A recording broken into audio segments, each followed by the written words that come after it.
and welcome to CBR1100XX Garage, or Garage.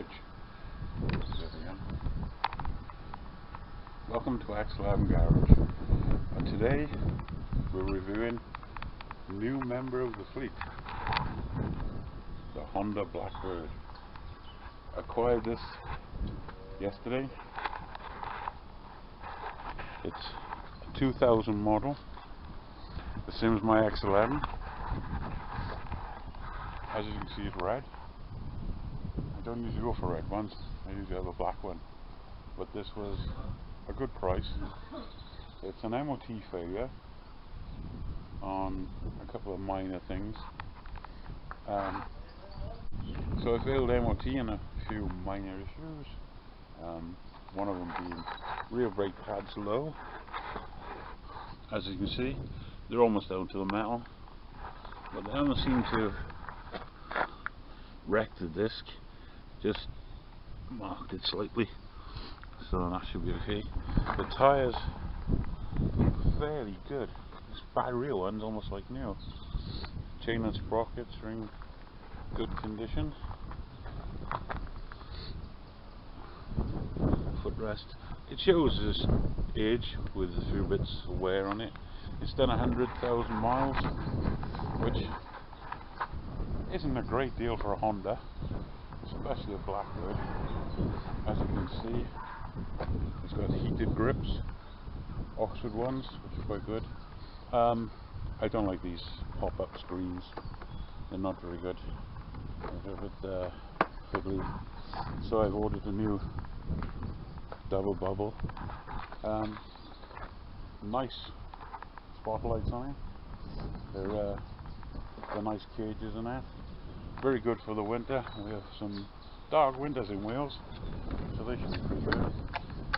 These little mirror bits, I've never liked them. They're old, so they can go. There are a few bits and pieces, a little bit of TLC. The main reason it failed the MOT was an oil leak, which, if you can see, there's a pipe there just past the oil filter. You can see it's leaked oil for the engine over the exhaust. It's not a common fault, but it does happen often with Hondas. It happened with my X11. As you can see, she needs a little bit of TLC, but being a Blackbird, it's still a strong motor, strong frame. The paintwork's not too bad, just needs a bit of a polish up and a tidy. I notice there's a bolt snap there, I'll just need to drill out, but those are the, well, light aluminium alloy bolts that people put in with the multicolours. Change them for stainless because they're stronger. The original ones, they don't rust, they're good stuff, they last forever. Radiator needs a bit of a clean up, but it's not leaking, the exhausts are not rusted through, so it's in pretty good nick, especially for 100,000 miles. It's got a few extra bits and pieces which are handy. Scott oiler, bagless bag, good stuff. The cover, a little pad. I don't think this is much good for my big butt, so I'll probably have the seat changed, gel seat put in it, same as I've got on the X11. A box with a pad for the passenger to lean on, and even a little rack on top. Handy for going away. A little bit of tent, bits and pieces. Plus with these racks, the gibbies, you can add on the bars to put on the side boxes. I've also got a set of exhausts for this, just to make it a little bit louder. I think all bikes should be loud so people can hear them from a distance. It makes life a lot safer for the people and the rider. Don't believe in quiet bikes. For some reason the forks have been pushed through the yoke and the handlebars are dropped. I'll probably change that, put it back to standard so it's higher. Now, being a tall guy, I like it high, and I'm probably going to do away with all these little LED lights. They're a little bit overkill in my opinion, especially when you've got a good proper headlight, which Blackbird does, and spotlights. Yeah, I think they'll definitely go. Throttle cable's taped up for some reason, probably just for the lubrication, or as does the catch on the fair in there, look where it's broken, and it just cuts the outer sheath. That's an easy fix. You see there's all these wires for all the extra bits.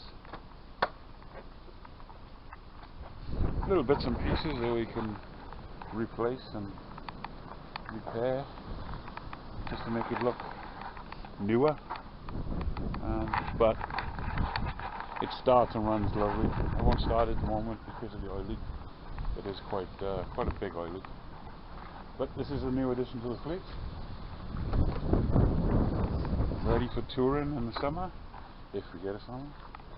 So these little paddy bits are surplus to requirements, but she looks the part, and I can't wait to get it together and get it out in the summer, hopefully soon. Yeah, new screen, new seat, new exhaust, new oil pipe, new brake pads, and then MOT'd. I say this all they failed the MOT on was the oil leak on the brake pads. And nice clean bag with some of the screws, the mushroom, and even a nice biker pack ready for going camping.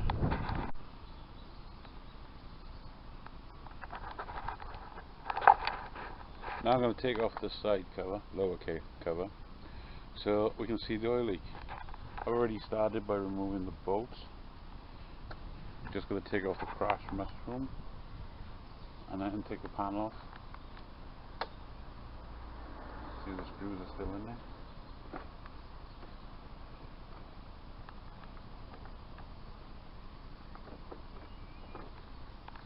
And then we'll take it off.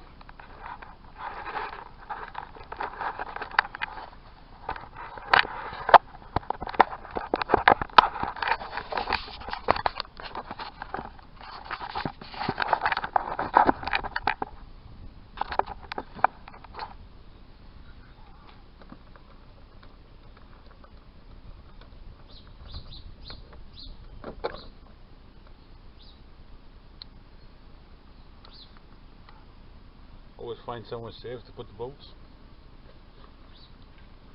Save you losing them.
Right, you can see the oil now running down the exhaust.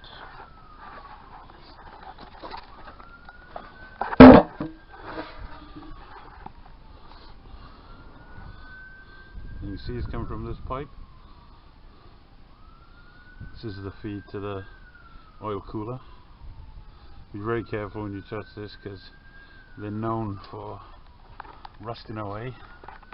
The chrome comes off and it's very sharp. Give it a whip with a cloth.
Now you can see how rusty it is, and you see where the chrome has rusted through, causing it to leak all over the front of the engine. As I said earlier, exactly the same thing happened to my X11, which has got the same pipes, only a different oil cooler. The X11 oil cooler is in front of the radiator, and the Blackbird one is above. I have adapted a Blackbird radiator for the X11 because you can get them on the internet, and as you can see, this one's going to need a new radiator too, even though it's not leaking. It has corroded away quite a bit, so yeah. New Chinese radiator, powder coated. Yes, it did. Yeah. But the oil cooler though, it doesn't look too bad. Exactly the same pipe that snapped, that rusted on my X11. Funny, so is the right hand one for some reason.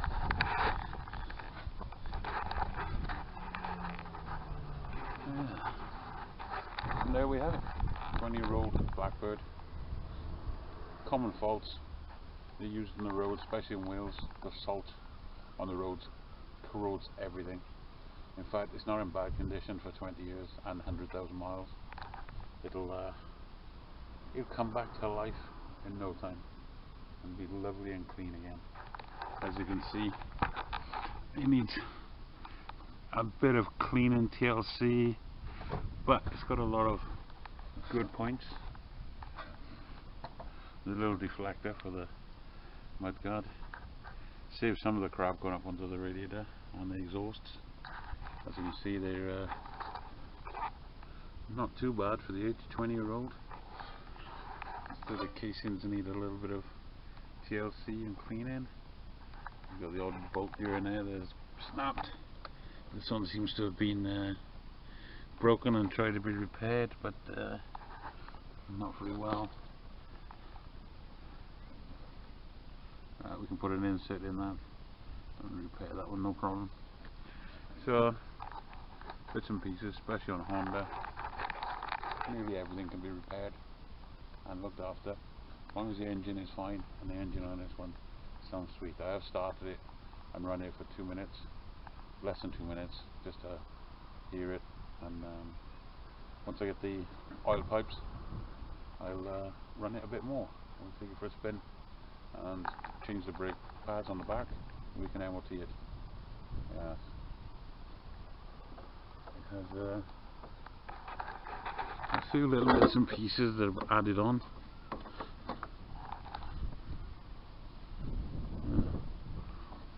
For brighter headlights. And you shouldn't expect this should be just angling there, but we can fix that with a bit of double-sided tape. So I don't like these. They don't look very nice. Little sharp rusty brackets. So they'll be going. All this wiring will be put away in that yellow and green and blue. It's like house wiring. So yeah, we'll get that off and either replace it with proper wiring for mechanicals or get rid of it altogether. Yes, she's got a hugger. As I said, I'm going to change the exhausts, clean up the casings, ditch the radiator and get a new one, and generally clean up. A lot of clean up. Even the little tank cover needs a little loving, some leather feed. So we're going to crack on. She's lovely. Well, thank you for watching. Please like and subscribe, and we'll catch you again. Goodbye.